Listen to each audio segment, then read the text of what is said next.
À la fin du XIXe siècle, l'Afrique de l'Ouest est en pleine transformation. Les puissances européennes avancent, colonisent, imposent leurs lois. Mais un homme ose leur résister. Un empereur, un stratège militaire, un symbole de résistance. Son nom, Samori Touré. Pendant près de 20 ans, il défie l'expansion coloniale française et bâtit un empire puissant. Mais en 1898, tout bascule. Après des années de guerre, de déplacements et de batailles, l'un des plus grands résistants africains est finalement capturé. Comment cela s'est-il produit?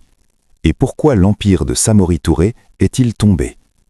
Voici l'histoire de la chute du grand empereur africain.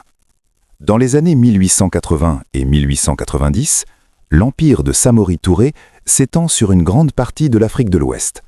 Son territoire couvre des régions correspondant aujourd'hui à la Guinée, le Mali, la Côte d'Ivoire, le Burkina Faso. Grâce à une armée disciplinée et des armes modernes, Samori Touré parvient à résister aux armées coloniales. Mais la France possède un avantage décisif, une puissance militaire et logistique beaucoup plus grande. Les soldats français sont mieux équipés. Leurs renforts arrivent régulièrement depuis les colonies et l'Europe. Peu à peu, la pression augmente. Pendant des années, les combats se multiplient. Samori Touré utilise une stratégie remarquable, la guerre de mouvement.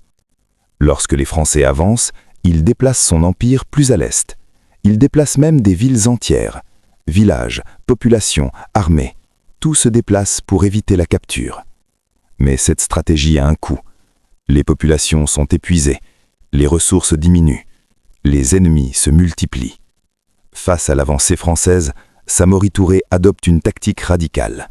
Il ordonne parfois de brûler les villages et les récoltes avant de se retirer. C'est ce qu'on appelle la stratégie de la terre brûlée. L'objectif est simple, empêcher l'armée française d'utiliser les ressources locales. Mais cette stratégie rend aussi la situation difficile pour son propre peuple. Les déplacements deviennent de plus en plus difficiles, la famine menace et l'empire commence à s'affaiblir. Dans les années 1890, la France change de stratégie. Au lieu de poursuivre directement Samori Touré, les Français décident de l'encercler. Des colonnes militaires avancent depuis plusieurs directions, depuis le Sénégal, depuis le Soudan français, actuel Mali, depuis la Côte d'Ivoire. Peu à peu, l'empire de Samori Touré se retrouve piégé. Les routes de fuite disparaissent, les alliés deviennent rares, la situation devient critique. En 1898, l'armée française lance l'opération finale. Les forces coloniales poursuivent Samori Touré à travers les forêts et les savanes d'Afrique de l'Ouest. Le grand empereur est désormais en fuite. Son armée est affaiblie, ses ressources sont presque épuisées, mais il refuse toujours de se rendre. Pendant des mois, la traque continue, jusqu'à un jour décisif. Le 29 septembre 1898, tout s'arrête. Dans la région de Guélémou, en actuelle Guinée, les troupes françaises réussissent à surprendre le camp de Samori Touré.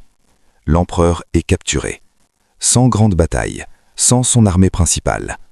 La nouvelle se répand rapidement. Le grand résistant africain est tombé. Après presque 20 ans de guerre, la résistance de son empire prend fin.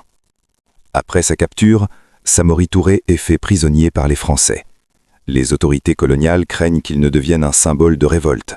Alors elles prennent une décision radicale. Il est envoyé très loin de son empire, en Afrique centrale, dans l'actuel Gabon.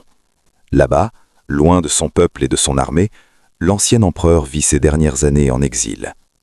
Le 2 juin 1900, Samori Touré meurt en captivité.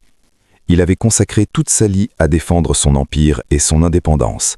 Mais même après sa mort, son histoire ne disparaît pas. Au contraire, elle devient un symbole. Aujourd'hui, Samori Touré est considéré comme l'un des plus grands résistants africains face à la colonisation. Son empire a marqué l'histoire de l'Afrique de l'Ouest. Son courage inspire encore aujourd'hui de nombreuses générations. Dans plusieurs pays africains, son nom reste associé à la résistance, au courage, à la lutte pour la liberté. L'histoire de Samori Touré nous rappelle une chose essentielle. L'Afrique n'a pas été colonisée sans résistance. Des rois, des guerriers et des peuples entiers ont combattu pour défendre leurs terres. Et parmi eux, Samori Touré restera l'un des plus grands, un empereur, un stratège, un symbole de résistance.